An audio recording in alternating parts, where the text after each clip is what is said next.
یہ خاصا کہاں سے نکالا؟ لام اختصاص کا ہے. وہ سمجھے یہاں اس نے کیا کیا؟ لام کے معنی کو بیان کیا. اور کیا بیان کیا؟ اختصاص کو، جو مستفاد منہا، جو اختصاص حاصل ہوتا ہے لام سے، ومن التقدیم اور للہ کے مقدم کرنے سے، للہ کے مقدم کرنے سے اور لام سے جو اختصاص خاصا حاصل ہوتا ہے. قاضی بیضاوی نے اس کا معنی کیا ہے خاصتاً. کو بات سمجھ آ رہی ہے؟ یہ خاصتاً جو قاضی بیضاوی نے معنی کیا، اس معنی کی تشریح کر رہا ہے. چونکہ شارح ہے وہ بیضاوی کا، وہ کہتا ہے یہ خاصا کا معنی کہاں سے نکال لیا؟ تو کہتا ہے یہ معنی نکالا ہے لام سے. لام اختصاص کا ہے. للہ کا لام کیا ہے؟ اختصاص کا. اور للہ میں یہ خبر مقدم ہے، مقدم کرنے کی وجہ سے حصر پیدا ہو گیا. اور لام کا معنی بھی ہے خصوصیت کا، تو معنی اس نے کر دیا خاصا، کہ یہ اللہ کا خاصا ہے. آسمان و زمین کا غیب اللہ ہی کے پاس ہے، اللہ کے علاوہ کسی اور کے پاس ہو سکتا نہیں. یہ فہم سلف نمبر 3 ہے. آگے اور نیچے ذرا جاؤ، فہم سلف نمبر 4. یہ لکیر پڑی ہوئی ہے، لکیر پڑھ کے وہ نیچے جا رہی ہے. فہم سلف نمبر 4، فہم سلف نمبر 4 دیکھو. اسی آیت کا معنی ہے وَلِلَّهِ یا محمد، وَلِلَّهِ یا محمد ملک کل ما غاب عنک فی السماوات والارض فلم تطلع علیہ ولم تعلمہ کل ذالک بیدہ وبعلمہ لا یخفی علیہ منہ شیء. تفسیر ابن جریر صفحہ 148 جلد نمبر 12. اب یہ فہم سلف نمبر 4 ہے. امام ابن جریر معنی کرتا ہے وَلِلَّهِ غیب السماوات کا. اس حوالے کو خاص طور پہ ذہن میں رکھنا ہے.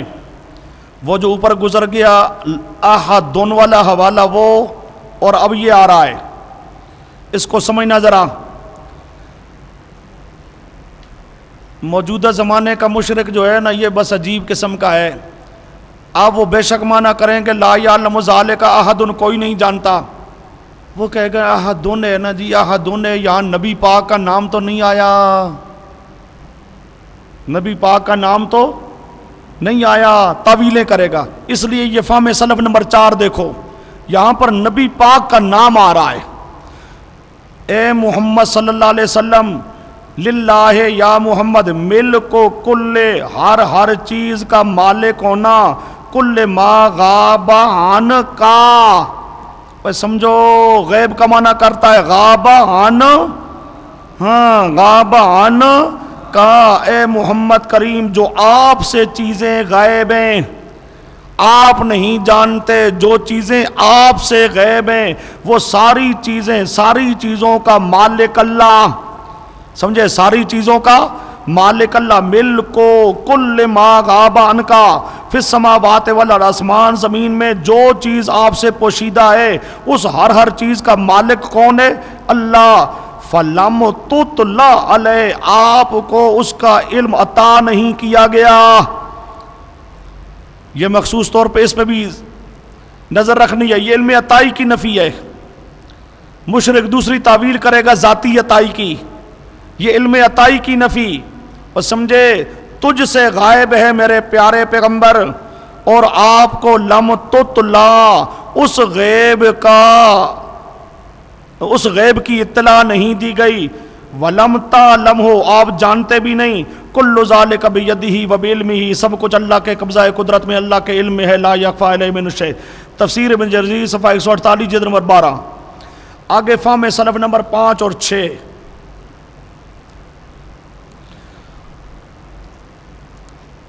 یہ 5 اور 6 میں بھی نبی پاک کا مخصوص طور پہ نام آ رہا ہے. اور سمجھے نبی پاک کا مخصوص طور پہ کیا آ رہا ہے؟ نام آ رہا ہے، تاکہ مشرک تعویل نہ کر سکے. لہو وحدہ، لہو وحدہ ما ہوا غائب عن علم کا ایھا الرسول وعن علمہم.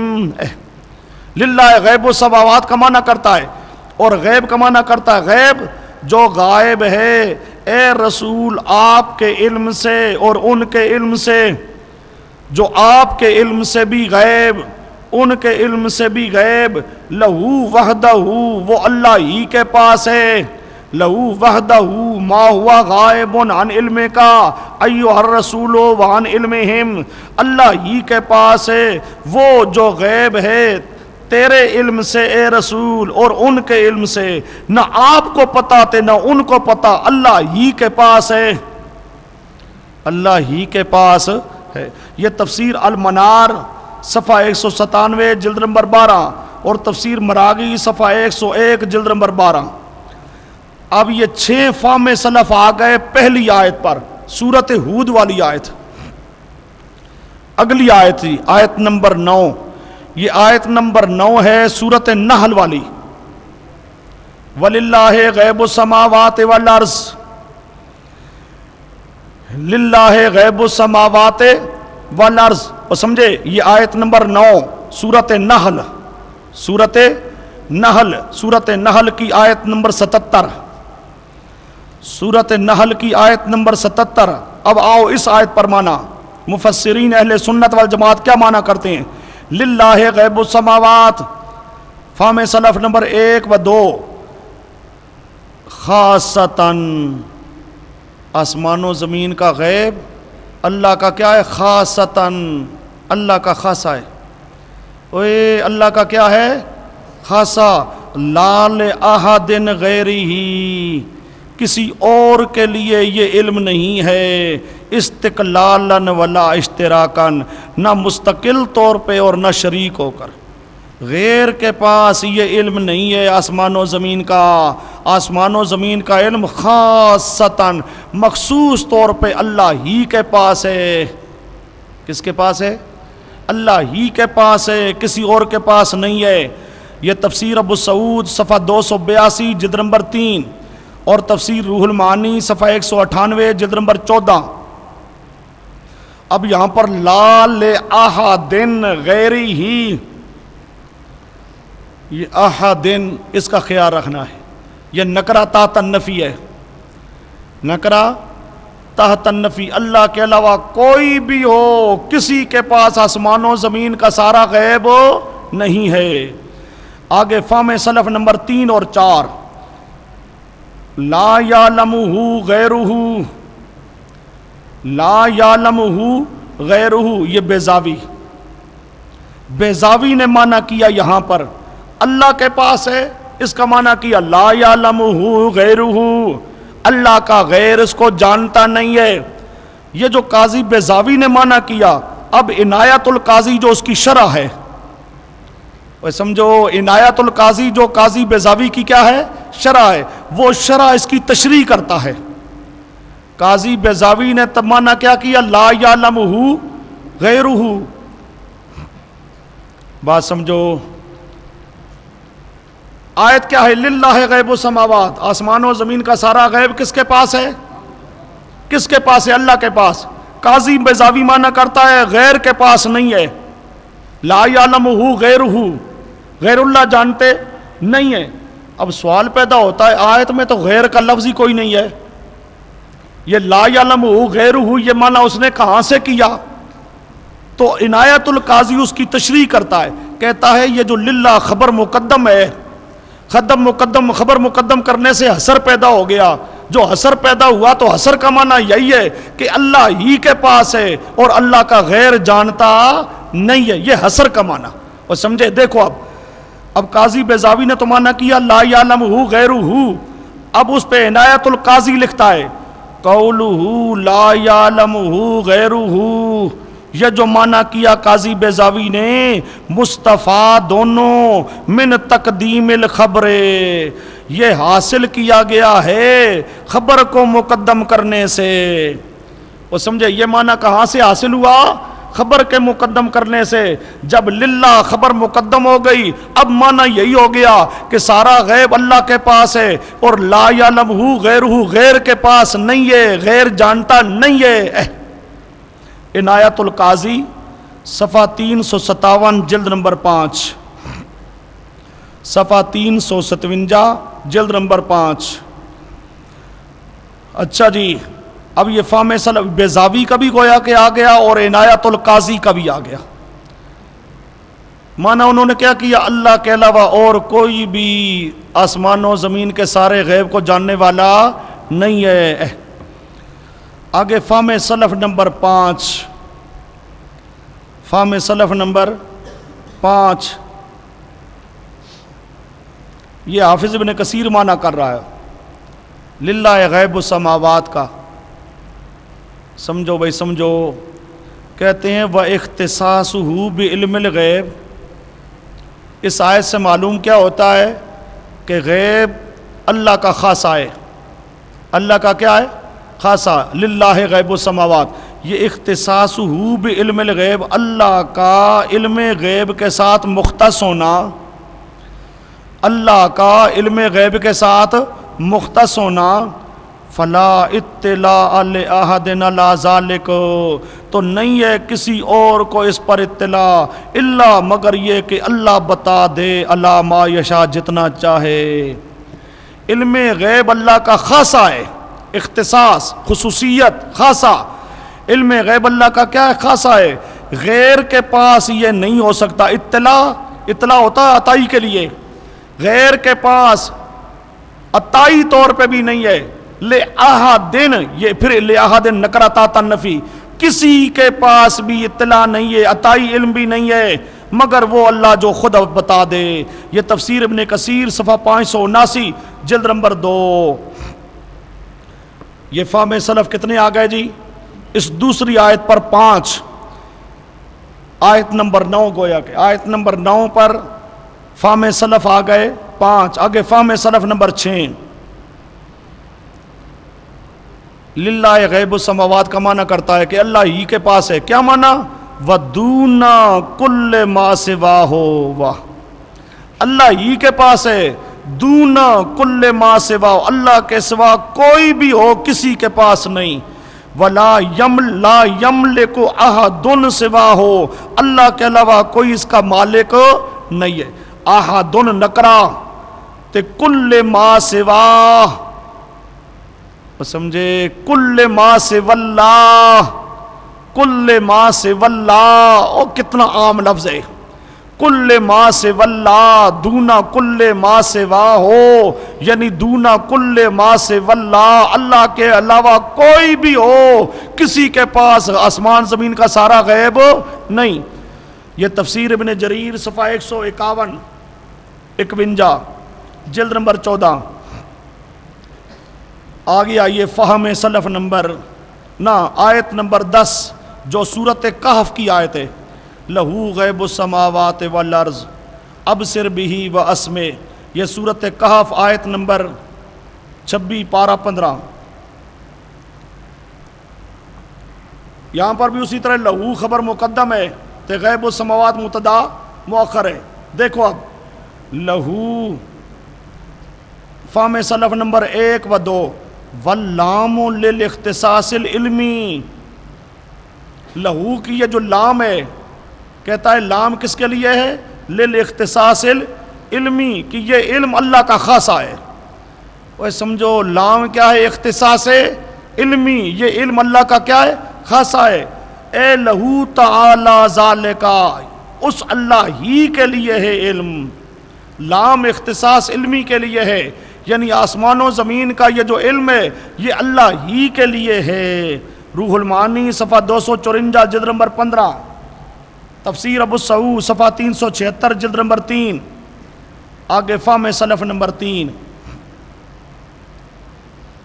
لہو غیب السماوات، یہاں خازن لکھتا ہے فَإِنَّهُ الْعَالِمُ وَحْدَهُ بِهِ، یہ آسمان و زمین کا سارا غیب، فَإِنَّهُ الْعَالِمُ وَحْدَهُ، اکیلا اللہ ہی اس کو جاننے والا ہے، اکیلا اللہ ہی اس کو جاننے والا ہے۔ یہ تفسیر خازن صفحہ 169 جلد نمبر 4۔ اب نیچے جاؤ، فائدہ۔ اب تک آپ کے سامنے یہ آیت نمبر 8 9 10 اس کا معنی ذکر کیا کہ اہل سنت والجماعت مفسرین اس کا معنی کیا کرتے ہیں. تو اہل سنت والجماعت مفسرین نے اس کا معنی کیا کہ آسمان و زمین کا یہ سارا غیب اللہ ہی کا خاصہ ہے، اس کے جاننے میں اللہ کا کوئی شریک نہیں ہے. اگر یہ کہا جائے کہ آسمان زمین کا یہ غیب کسی اور کے پاس ہے، یہ سارا غیب کسی اور کے پاس ہے، تو یہ بن جائے گا شرک فی العلم. یہ اللہ کا خاصہ ہے، اس خاصے کے اندر اللہ کا کوئی شریک ہو سکتا نہیں ہے. اب فائدہ یہ کل غیب مراد ہے. اب ذرا بات کو سمجھو، یہ ایک سوال کا جواب دینے کے لیے ہے. آسمان زمین کا بعض غیب سوال ہوتا ہے، بعض غیب تو تم بھی مانتے ہو. وہ آسمان زمین کا بعض غیب اللہ چاہے بتا دے، اللہ پاک پیغمبروں کو بتاتا رہا. بعض غیب اللہ کا خاصہ نہیں ہے، بعض غیب اللہ بتاتا رہا ہے. بعض غیب تو تم بھی مانتے ہو نبی پاک کے لیے، انبیاء کے لیے، اولیاء کے لیے. تو آسمان و زمین کے غیب کے جاننے میں اللہ کے ساتھ تم نے بھی نبیوں کو شریک بنا لیا. وہ سمجھے؟ اب آسمان و زمین کا غیب، بعض غیب تو اللہ نے اپنے پیغمبر کو بتایا، باقی پیغمبروں کو بتایا، ولیوں کو بھی چاہے تو بتا دے. تو بعض غیب تو انبیاء اور اولیاء جانتے ہیں. تو آسمان و زمین کے کچھ غیب کے جاننے کے اندر تو وہ کیا ہو گئے؟ شریک ہو گئے نا. پھر جواب سمجھو، جواب یہ ہے یہاں غیب السماوات میں مراد کل غیب ہے، بعض غیب ہے ہی نہیں. جو اللہ کا خاصہ ہے وہ بعض غیب نہیں ہے، اللہ کا خاصہ کیا ہے؟ کل غیب. بات کو سمجھو. تینوں آیتوں میں، سورت ہود والی بھی، سورت نحل والی بھی اور سورت کہف والی بھی، تینوں آیتوں میں غیب السماوات والارض. یہاں غیب السماوات سے مراد کیا ہے؟ غیب سے مراد کل غیب، کلی غیب، جمی غیب. جمی غیب کس کا خاصہ ہے؟ اللہ کا. جمی غیب کسی نبی، ولی، زندہ مردہ کسی کے لیے نہیں ہے. جمی غیب کس کے لیے ہے؟ اللہ کے لیے. کس طرح جی؟ سمجھو ذرا بات کو. غیب مصدر ہے. غیب کیا ہے؟ مصدر. اور یہ مضاف ہے. مصدر مضاف ہو اس سے عموم پیدا ہوتا ہے. مصدر مضاف ہو اس سے کیا پیدا ہوتا ہے؟ عموم. تو یہاں بھی غیب السماوات میں غیب میں عموم ہو جائے گا. معنی کیا ہو جائے گا؟ آسمان و زمین کا سارا غیب. معنی کیا ہو جائے گا؟ آسمان و زمین کا سارا غیب. اب آئیے اس پر فہم سلف، اے جو فائدہ لکھا ہے، یہ کل غیب مراد ہے. یہ کل غیب مراد ہے. یہ جو آپ کے پاس لکھا ہے یہ گویا کہ ایک سوال کا جواب ہے کہ بعض غیب تو تمہارے نزدیک بھی جانتے ہیں، تو بعض غیب کے جاننے کے اندر تم نے بھی اللہ کے ساتھ اوروں کو شریک بنا لیا. تو جواب سمجھو، یہاں پر بعض غیب مراد نہیں، یہاں پر مراد ہے کل غیب. اللہ کا خاصہ کیا ہے؟ کل غیب ہے، جمی غیب ہے، کلی غیب ہے، سارا غیب. سارا غیب اللہ کا خاصہ ہے، بعض غیب خاصہ نہیں. وہ سمجھے؟ بعض غیب خاصہ. جب بعض غیب خاصہ نہیں تو وہ اگر انبیاء جانے تو شرک نہیں، لیکن کلی غیب اللہ کا خاصہ، لہذا کلی غیب غیر کے لیے ثابت کیا جائے تو کیا بن جائے گا؟ شرک. دیکھو اب فہم سلف، کونہ لا یخفی علیہ خافیۃ.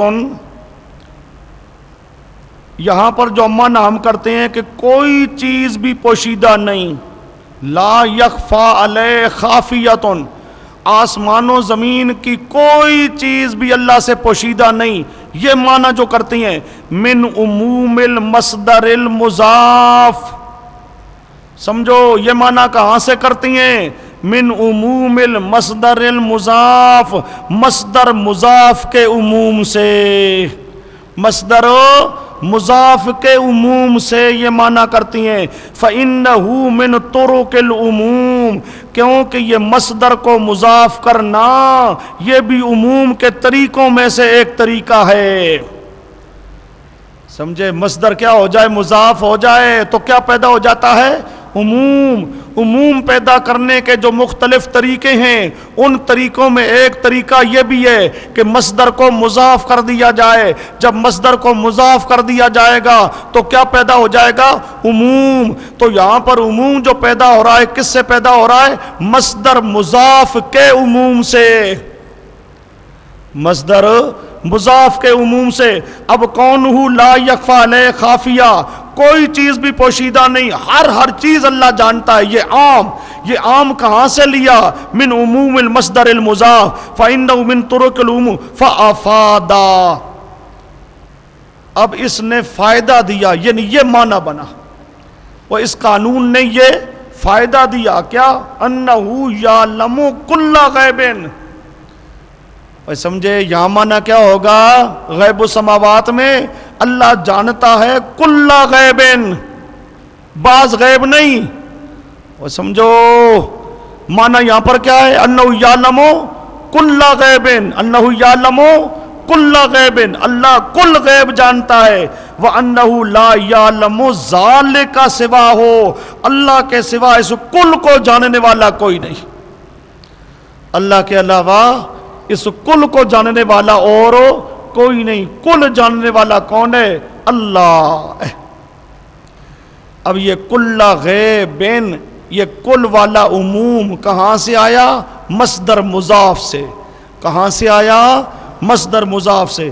اب یہ حاشیہ شہاب علی البیضاوی، یہ وہی عنایت القاضی، یہ وہی ہے حاشیہ شہاب جو اوپر عنایت القاضی لفظ لکھا گیا نا، عنایت القاضی صفحہ 151 جلد نمبر 5، اسی حاشیہ شہاب بھی کہتے ہیں، عنایت القاضی بھی کہتے ہیں۔ عنایت القاضی اور سمجھے، اور یا حاشیہ شہاب، یہ دونوں ایک ہی کتاب کا نام ہے، عنایت القاضی یا حاشیہ شہاب علی البیضاوی صفحہ 151 جلد نمبر 5۔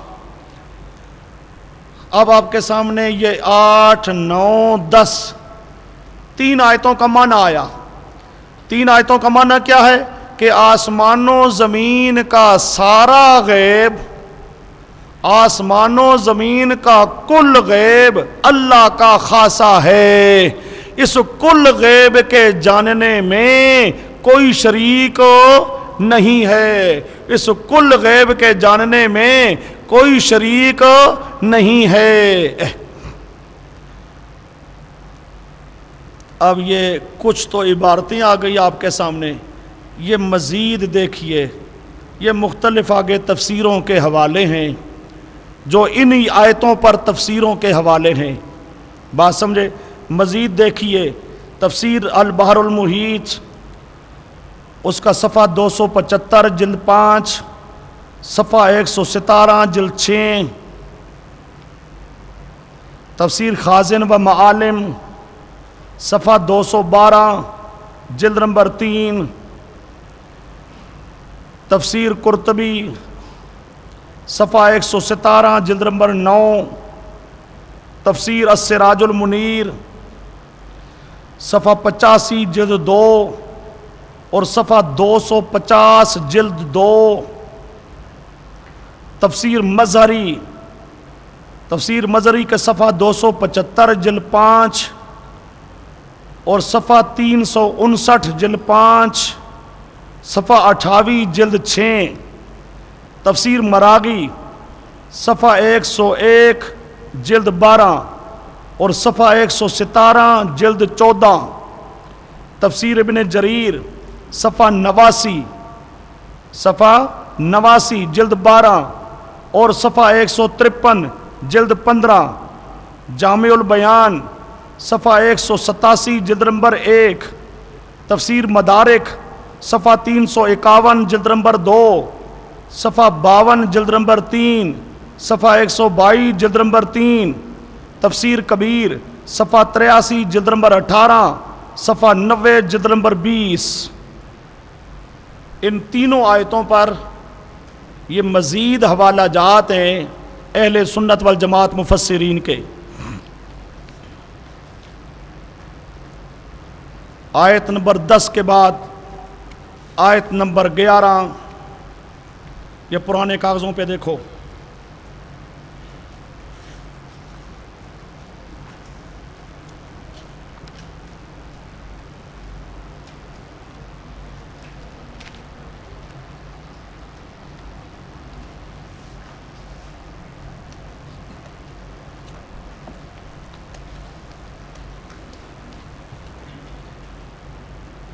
قل لا يعلم من في السماوات والارض الغیب الا اللہ وما يشعرون ایان یبعثون.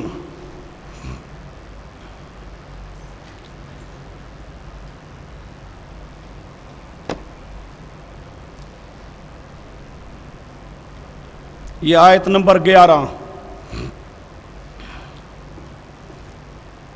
جو پرانے کاغذ ہیں ان کا صفحہ 6 ہے. لا یعلم من فی السماوات والارض الغیب الا اللہ. کہہ دیجئے نہیں جانتے آسمان اور زمین والے غیب کو سوائے اللہ کے. ایک اللہ ہے جو آسمان و زمین میں، ایک اللہ ہے جو عالم الغیب ہے، اللہ کے علاوہ عالم الغیب کوئی نہیں. صاف لفظ ہیں. لا یعلم نہیں جانتے کون؟ آسمان والے اور زمین والے. نہیں جانتے کس کو؟ الغیبا غیب کو.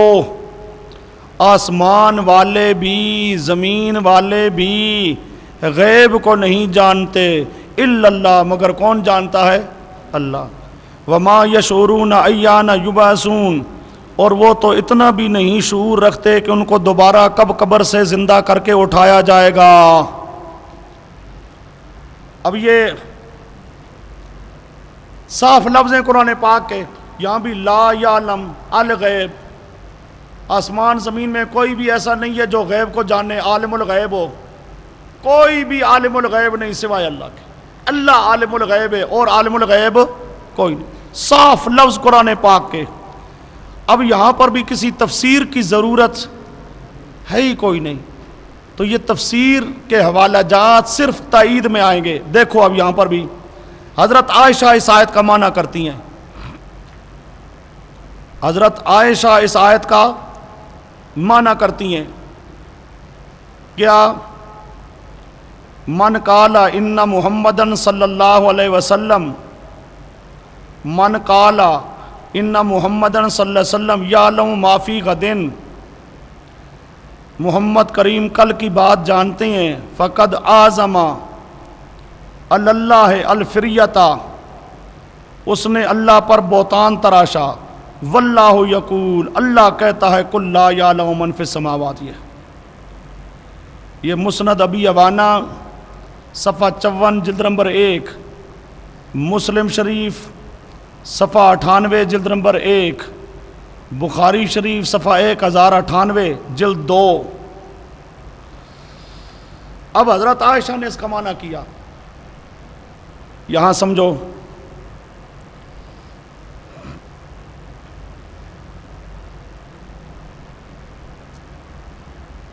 لا یعلم صاف لفظ ہے، کوئی غیب کو نہیں جانتا سوائے اللہ کے. یہاں بھی مشرک کیا تعویل کرے گا؟ وہ جی یہاں نبی پاک کا نام تو نہیں آیا، اس لیے یہ حضرت عائشہ کی تاثال تفسیر ذکر کی گئی ہے. حضرت عائشہ اس آیت میں نبی پاک کو داخل کرتی ہیں، اس لیے کہتی ہیں کہ جو آدمی یہ کہے کل کی بات جانتے ہیں، اس نے اس آیت کی مخالفت کی، اس نے اللہ پر جھوٹ باندھا. اللہ کہتا ہے محمد کریم نہیں جانتے اور وہ کہتا ہے کہ جانتے ہیں.